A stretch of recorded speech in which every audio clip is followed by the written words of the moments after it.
국내 최초 프리미엄 남성 활력제 막스그라.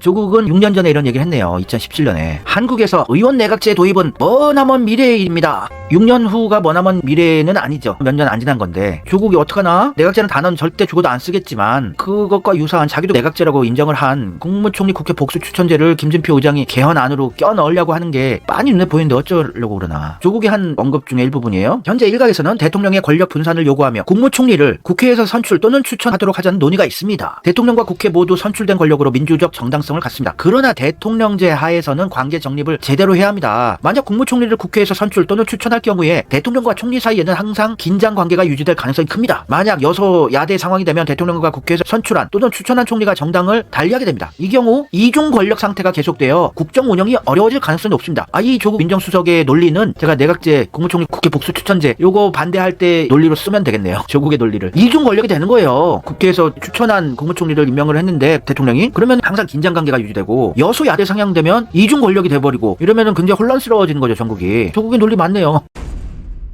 또 국가 위기 상황에서 대통령과 총리가 충돌할 경우에는 그 피해는 오롯이 국민의 몫입니다. 민정수석님 논리가 역시 서울대 교수님이시라서 훌륭하시네. 만약 대통령이 국회 추천을 거부할 경우에 전국은 혼란에 빠지게 됩니다. 한국 정치 문화에서는 대통령과 국회에서 선출된 또는 추천된 총리가 갈등하고 대립할 가능성이 높습니다. 정부와 국회 간의 협치를 이유로 국회에 국무총리 선출권 또는 추천권을 주자는 주장이 있지만 현재도 국회 동의를 얻어야만 총리로 임명될 수 있어 대통령과 국회 사이에는 균형과 견제의 원리가 작동하고 있습니다. 그래서 내각제에 반대한다는 얘기예요. 조국은. 이게 조국의 주장의 포인트입니다. 국회에게 국무총리 선출권을 주는 것은 분권이라는 이름 아래 변형된 의원 내각제를 대통령제로 포장한 것에 불과합니다. 이 정답 딩동댕. 우리 조국 민정수석님이 훌륭한 논리를 저한테 제공을 해주셨네요. 민주시민들에게 의원 내각제를 반대할 수 있는 명분 논리를 제공해 주셨어요. 감사드립니다. 조국 전 장관님. 이 내각제란 거는 원래 적폐 세력들이 원해왔던 꿈과 같은 정치 시스템이에요. 김종필도 신나게 내각제를 주장을 했었죠. 그래서 김대중이 내각제 개헌 저지하려고 단식 투쟁을 열심히 했었던 거고 지금도 적폐 세력들은 내각제를 왜 하려고 난리들인가. 일본식 내각제를 하게 되면 14선 15선 의원까지 하는 거고 그 지역구를 자식한테 물려줘. 일본처럼. 그것도 가능해주고 자기네들을 아무도 견제하고 개혁할 수가 없어요. 평생 변치 않는 대를 거쳐서 변치 않는 돈과 권력을 누릴 수 있는 친일파 청산법이 생긴 수도 없고 왜냐면 국회 권력자들이 다 잡고 있으니 좌파나 우파나 적폐 세력들이 돈으로 장악을 해버리면 친일파 파묘법이다, 친일파 재산 환수법이다 이런 것들이 더 이상 만들어지지 않고 아무리 개혁적인 리더가 나타나도 국회에서 끌어내리면 되고 지네들 입맛에 맞는 친일 총리를 또 앉혀놓으면 되는 거고. 그래서 일본 자민당 권력이 70년 이상 흔들리지 않고 단 한 번 정권 교체됐을 뿐 아직도 변치 않고 자민당 체제잖아요. 내각제를 계속 하니까. 그리고 이 세력들을 견제하고 개혁할 세력이 나타나기도 힘들고 나타나도 바로 끌어낼 수 있으니 영원히 변치 않는 그 제국을 누리면서 청산당하지 않고 개혁당하지 않는 천국 같은 세상이 열리는 거죠. 적폐, 친일파 후손들에게 있어서는. 그래서 돈 많고 더러운 적폐, 친일 세력들은 내각제를 그렇게 하고 싶어 했던 거예요.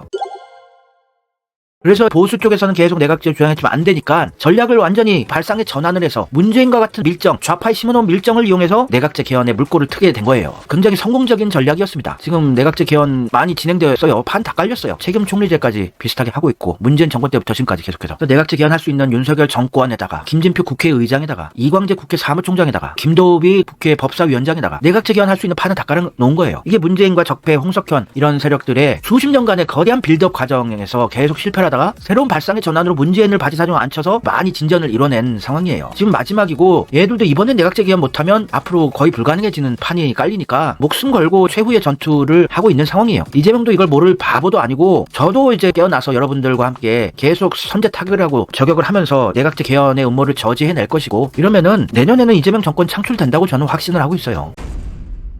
이제 김어준이 조국의 개헌론을 어떻게 받아들일까 지켜보는 것도 꿀잼각입니다. 이 돌대가리 김어준은 과연 어떤 방식으로 이거를 내각제 개헌이라고 티 안 나게 얘기할 수 있을까. 얘도 이제 거의 포기 선언할 겁니다. 왜냐면 우리가 같은 깨어있는 세력들이 째려보고 있다는 걸 자기도 의식하고 있으니까. 팝콘 튀기세요.